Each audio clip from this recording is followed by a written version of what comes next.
Okay, sorry, getting the camera set up here. Gotta back up. Sorry, you get the backdrop of my closet door and all that jazz. But hey, how you guys doing? This is Ashley Nicole. Welcome to another video. This title of this video is not clickbait. The day that will haunt her forever, she thought I was gone, is very much true, and it's very much real. Obviously this is not a real-time video, but this is something real and it really happened, and I've never really talked about it on here.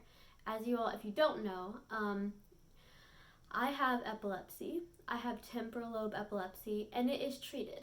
And I'm not going to go into detail what the treatment is because I don't think that's necessary.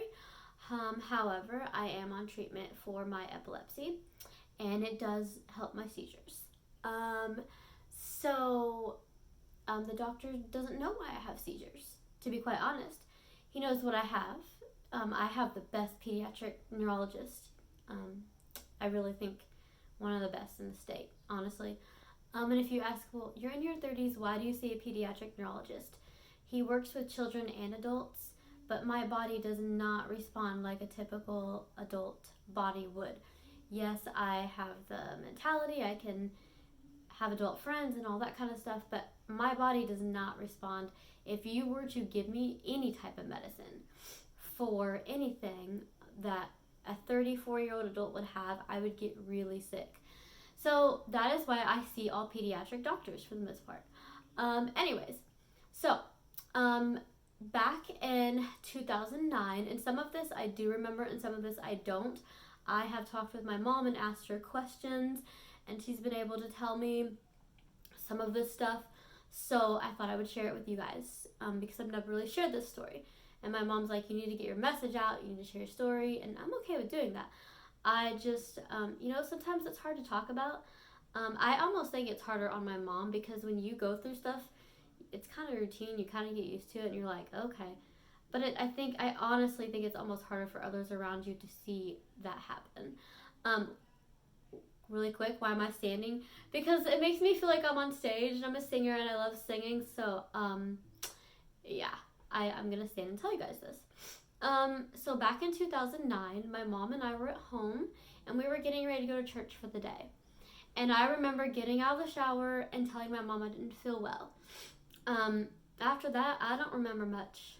I remember she told me I had to carry you down the stairs. You were not responding, and in the hallway to take you to the couch, you went limp. Literally, she said, I don't know if you were breathing. I just know that you collapsed on the floor. I thought you were gone, and I looked at you, and you were pale. And I tried to call 911, and I couldn't figure it out with your phone, and I was trying not to panic, but I'd never seen you do that before. So I was screaming your name at the top of my lungs, Ashley, Ashley, Ashley, and you were not responding, and I couldn't hear her. I don't remember any of this. And so she said she finally got 911 on the phone, and after, I don't know, maybe 3 to 4 minutes, I woke up, and it had been under the 5-minute mark, but 3 to 4 minutes I had woke up, and I don't remember, but my mom was saying, I was like, what's going on, what happened, and she was trying to keep me calm, and I was calm, but I was also confused, so I was like, what? My head was spinning, I was so confused. So, within literally 5 minutes, less than 5 minutes, the ambulance, the responders, the fire trucks, they're pulling up, and I'm like, oh my gosh, what's happening? I was so confused. And I do remember them coming in and saying, all right, you're going to be okay. We're going to check your oxygen. We're going to check this and that, your blood pressure. We're going to check this and that, and we're going to put an IV in. And I was like, whoa. They checked my oxygen. It was 79. So they gave me oxygen, and I was able to breathe again. They didn't know what was going on. They can't diagnose you with anything. But they did say, she's extremely pale. She needs to go to the hospital.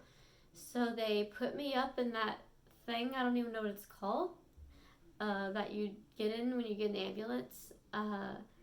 I remember being scared because I never experienced anything. Again, I wasn't freaking out, but I did have tears in my eyes because I didn't know what was going on. I woke up as in, morning and normal and getting ready to go to church and have some fun and learn some music from my choir director at the time. And next thing I know, I'm on an ambulance. And I remember they were taking me to the children's hospital. Yes, I was in my 20s, but they were taking me to the children's hospital where all my doctors were. And I remember on the ambulance, they gave me a teddy bear. And they were like, hey, you want a teddy bear? And I needed something to hold on to. I remember my mom was making a lot of phone calls when we were on the ambulance. They were very kind and gracious to me. They, just the kindest people. They made me feel so comfortable. But I remember, so fast forward, we're at the hospital. They can't figure out what happened. But within 2 to 3 hours, they sent us back home with the paper of, if this happens again, oh, by the way, you should follow up with your doctor. And, so, I mean, I kept having these episodes.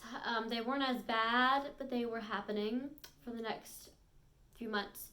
We did see my doctor, and the first thing he said was it a seizure? I said, I don't know. It's not something we've ever really dealt with before, as we know of. Not that type anyway. If I had, it'd been a partial seizure that we didn't know about. Other than that, that was the first time we'd ever really, really noticed something was different. And so, we saw the pediatric cardiologist. He was amazing. He said, your blood pressure is extremely low. Let's add some salt to your diet. And we did that. And then, as the years went on, we dealt with the situation. And when it would happen, they would just give me massages and try to calm me down. And then finally we made a decision. The doctor said, you've got to see a neurologist. So we have the best pediatric neurologist ever, Dr. James McKiernan. And I say that because he knows we film, and he's good with that. But he has taken such good care of me and my family. And I say my family as well because it's not just you. Like when I have seizures, it's not just about me. It's about others around me who are watching me go through that.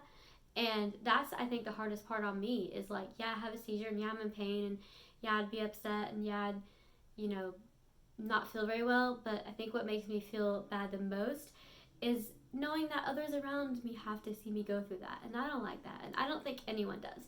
But there is a happy ending to the story. So I want to say, like, when we explained to the doctor, this happened, he's like, okay, I need to see a video. So we showed him a video of me having a seizure, not the one where I passed out and my mom thought I died. The one where there was one I was having a partial one, and I remember him being really quiet, and then he said, ooh, your jaw is shaking. Yeah, I know what this is. And this was probably back in 2013. Yes. I don't remember the month. No, it was May. I do remember certain things because I remember being out of school. Like being like, okay, school's over. We need to go see the neurologist. That's what we're doing. So I was out of school in May. I was in college. And I was having episodes every month, every 2 weeks. I mean, they weren't stopping basically. And it was concerning us. And so I remember him asking me, Ashley, do you want to live like this for the rest of your life? And I said, no, I don't. Is there anything we can do? Anything? And he said, yes. And so, we started on rescue medication if I needed it. If I didn't, he said only take it as needed. But right now I want to see if there's a pattern. Because it's not every single day, and that's what he was confused about. And I really appreciate that this doctor, you got to be careful. You don't just say, oh, take this and this. Like, you have to just be careful and kind of see what the pattern is, what's the best treatment for you, and what's going to work. So basically, years later, we had the rescue medicine if needed, and we had a few times I had a seizure, but it wasn't every day. And I will go into another video in a minute about why I'm on treatment every day now. But I will say there is a happy ending. The happy ending is I am on treatment, I am doing well, and I am healthy and happy and alive. And I just wanted to share that with you guys, is that just know that whatever you're going through, if it's epilepsy, if it's whatever, I know there's a lot of people out there on YouTube, and then there's a lot of people out there who even watch YouTube who may be dealing with epilepsy or seizures, and I am no doctor and I am no expert, but I just want to say, if you're dealing with that, you are not alone, and trust your gut instinct, and those around you as well. So, I'm great, and I'll do another video on what happened next. So, thank you guys for watching. Peace.